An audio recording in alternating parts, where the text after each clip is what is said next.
yesterday's news. Hello and welcome to Old News, the programme and podcast which looks at news stories of the day through the papers of yesterday. Beer this week. Why not? It's that time of day, possibly.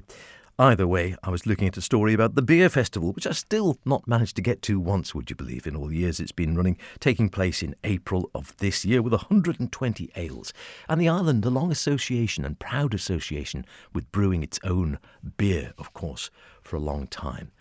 So I thought, I wonder how it's fared in the papers. Pretty well, in the scale of things, for various reasons, good, bad and indifferent. The Isle of Man Examiner, Saturday, September the 2nd, 1905. Beer, beer, glorious beer, is the heading of the title. Doctor says it has made the national stamina, with a subtitle, Raisins, the best food.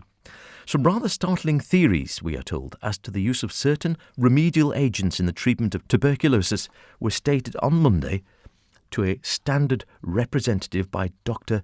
Josiah Oldfield of Harley Street, when interviewed on the subject of the treatment of consumption by the juices of vegetables, as a result of which Dr. Russell of New York claims to have cured 11 patients.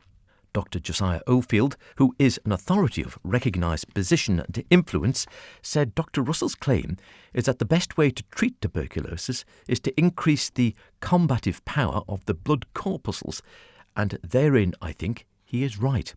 Our experience distinctly has been that the right use of fruits and vegetable juices is of the utmost importance in increasing the stamina of the blood corpuscles of the body. Well, yes, ahead of his time there, I think. I have come to look upon fresh food as largely a stimulant and therefore valuable in case of emergency, like alcohol. On the other hand, certain numbers of fruits and vegetables are specially feeding and therefore essentially nutritious.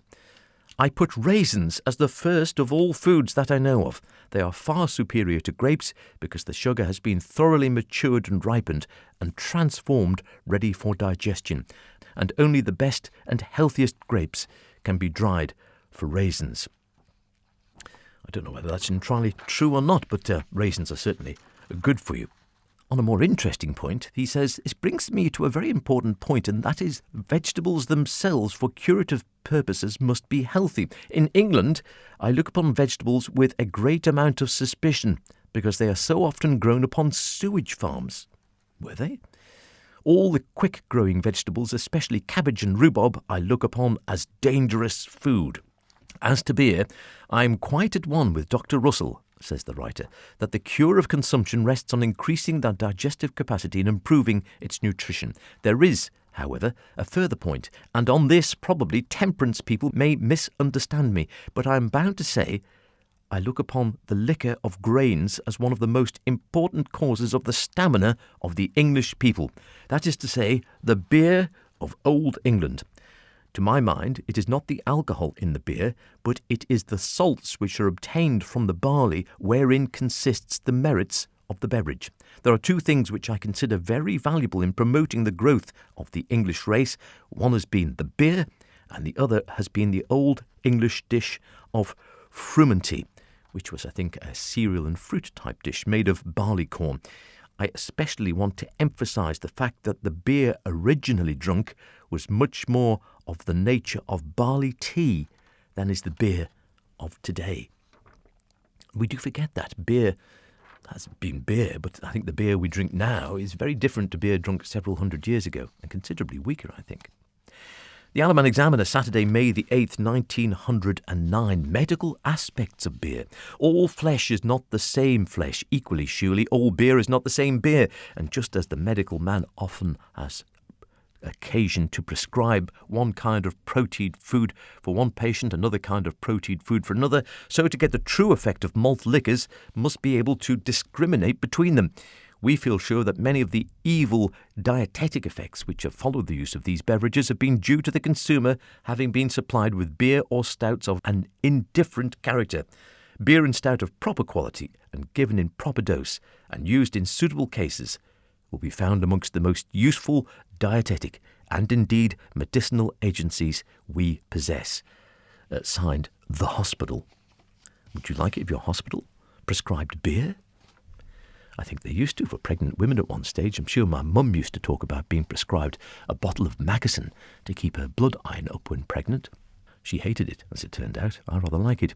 The Isle of Man Examiner, Saturday, January the 19th, 1918, an article entitled Sugar or Beer? Why are the temperance societies of the island dumb? Right to the food controller. And in an article topped to the editor, 2 years ago, Mr. Lloyd George described the drink shop as constituting a graver peril to the nation than the German menace. He said that if we were to win the war, we must stop the wicked waste of the people's energy due to the consumption of spirits and beer. Mr. Lloyd George was only a lieutenant in the government then. He has been Prime Minister rather more than a year, and though the waste of sugar in the manufacture of beer leaves every household in the land on short and still shorter rations, little or nothing has been done to remedy the worst features of the evil. On no evening in the week, we are told, are we in any doubt as to the evils of the wicked waste. Here in Douglas, we can see men dragged by their comrades out of the gutter. Beer, beer, too much beer. While sober people, men, women and children are living on reduced supplies of sugar that impairs health, maybe not agreed with these days, and leaves everyone short of the warmth and energy that sugar provides.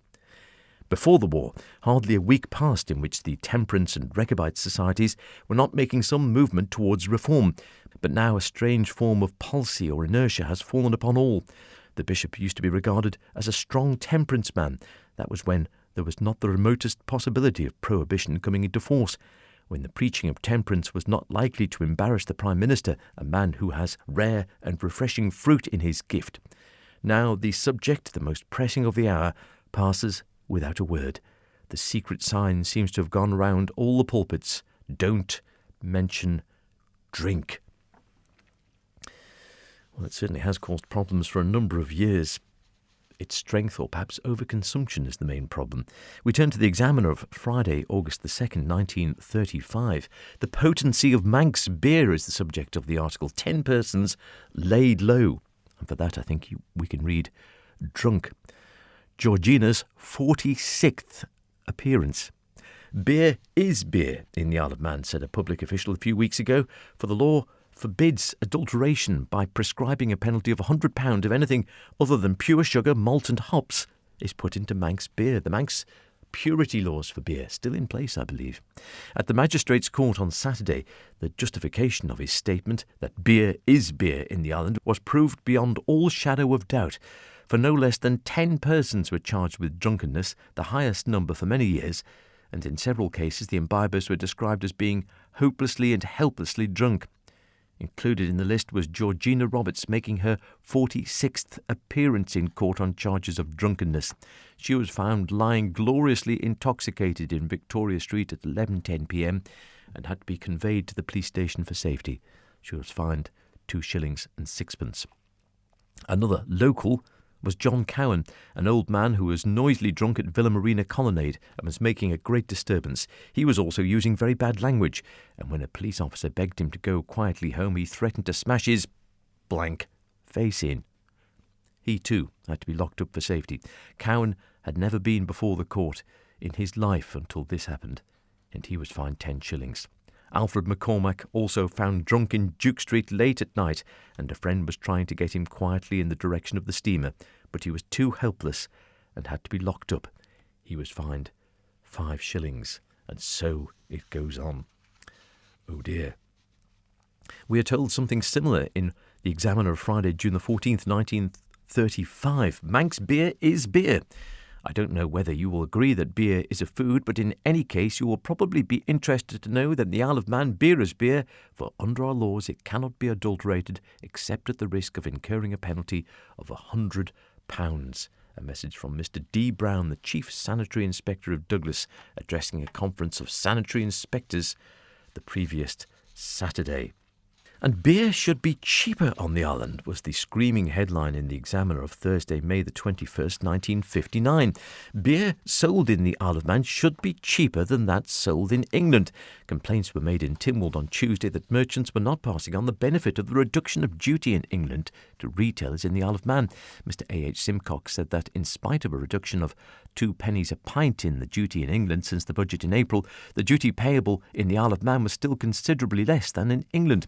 The Attorney-General said that as far as he understood, a big difficulty was that there was no fixed retail price for beer in the island. All he could say with certainty on this question was that Manx beer and English beer sold in the Isle of Man bore less duty than beer did in England. And finally, what about beer for breakfast? Now, I'm not advocating that as a good start to the day. However, that was the headline in the Ramsey Courier of Friday, June the 30th, 1939. Shortly before the war, perhaps you might have needed that beer for breakfast. Beer for breakfast is a staggering order in England, as Major Pierre Groves JP, member of a prominent Lancashire family, recently found out. Not long ago, he went down to breakfast in a very exclusive London hotel and asked for his pint, which he finds suits him better than tea or coffee. And he was met with, "We don't serve beer at breakfast."